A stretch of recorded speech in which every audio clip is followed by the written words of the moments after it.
Yeah, a bit down and gloomy when they first come in today, but then after a few meetings with the manager and look back over things, negative and positive, because there were some positives, believe it or not, with a 3-0 defeat. In a way, we've got a game Tuesday. We want to go for it. We want to win our group. I want to get a home tie in the next round of the Bristol Street Motors, and only a few games from Wembley. So, yeah, really disappointed with Saturday. Let's not beat around the bush, but got to look forward to Tuesday, and then it's on to a massive game at Harrogate. There's a couple of kind of hiccups, if you like, in the pre-match. Obviously, Max Thompson picking up an injury. I think Grimsby had mentioned as well that he was kind of a late call into the squad, so was that kind of not really ideal preparation? Not ideal, but we're not the only team this year. I'm sure has had to deal with speed bumps and hiccups, as you call it, so not ideal, but listen, we're a good club, we've got a good squad, we've had a lot of success and a lot of stuff go our way, and like I've bleated on about many a time, is that it won't go all our way this season, and it was the first time for a long time we've had a disappointing day like that, isn't it? Especially at home. So we really wanted to get back to winning ways at home, because we had a lot of draws, some really good away results, and we just wanted that win to sort of have a snowball effect now going into the Christmas period and January, looking further down the line, but wasn't to be. Fair play to Accrington, but when you look back, 80% possession, that another day you win 2 or 3-0, let alone lose 3-0, but that's not luck, that's us not being clinical and obviously letting in 3 poor goals.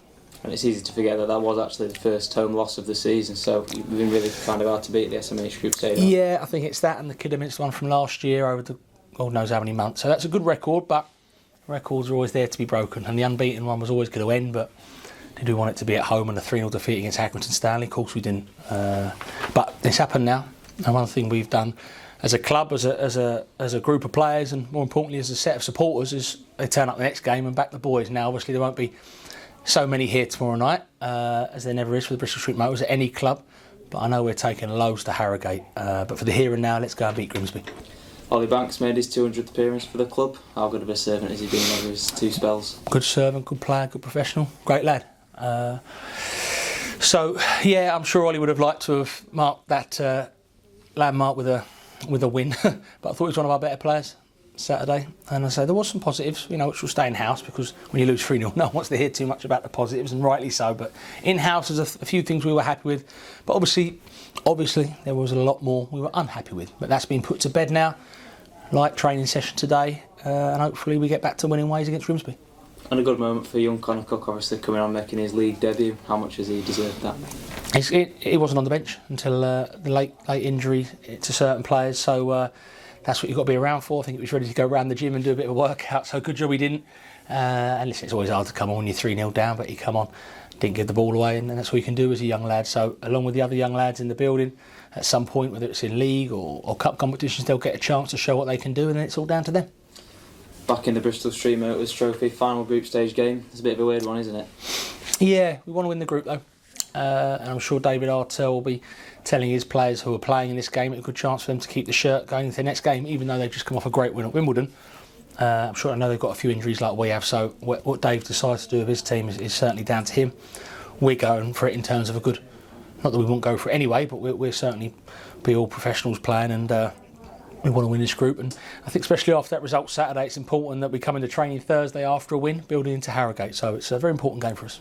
And you mentioned that you're wanting to get back to winning ways. You've also got the fact that if you pick up a point, I think you get a home draw in the next round, so you're not really short of motivation, are you? No, and I think it's only a few games from Wembley. When it starts off, it turns into a bit of a, cliche, doesn't it, about giving player game time and minutes and all that sort of stuff. But as you get further down the line and Wembley comes a bit closer, especially if you're having a good league season running parallel alongside it, it becomes a bit more attractive, I suppose, to the outside people and supporters looking in. So it served its purpose with us, because we've given players game time, first team players game time that haven't had, and we've won the games, and we're progressing in the right direction. So yeah, I don't think we'd have done anything different if we'd beaten Accrington 3-0, but the fact we've come off a really bad day at the office, I think it makes it vitally important we bounce back with a performance first and foremost. You mentioned Wembley, obviously there's a few players in the squad that have still got that Wembley defeat, that sour taste in the mouth, so is that just another kind of motivating factor? I think that would be more of a statement if and when we were to get nearer to Wembley.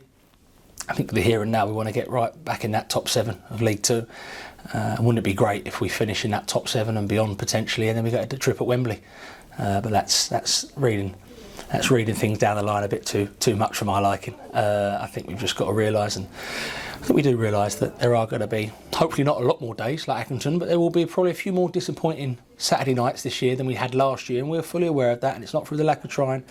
We want to go unbeaten at the end of the season and win every game. It doesn't work like that. So what's important, with all the adulation the players and us and the club has had over the last year or two, is that when times get a bit tough, let's show people what we're made of.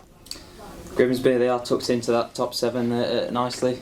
It's a bit of a weird one. You can't preempt how they're gonna line up, but you have played them already this season. Yeah, we've sort of yo-yoed each other, haven't we? Like, we're above them, they're above us, and I think their difference to us is that they've lost a lot more, but they've won more. I think I might be right with that, and we've drawn a lot more. So it just tends to go over each other. So that, whether it's Grimsby or whoever, we were disappointed Saturday, because we know we could have finished the day in 5th or 6th position and really looking up towards that 3rd. Now we're, I think, back that down to 9th, and we've got to make sure we use that Harrogate game as a chance to get back in that top 7. We feel we belong, but the table doesn't lie, and as it stands with the 9th best team, we certainly want to be in that top 7 come Saturday.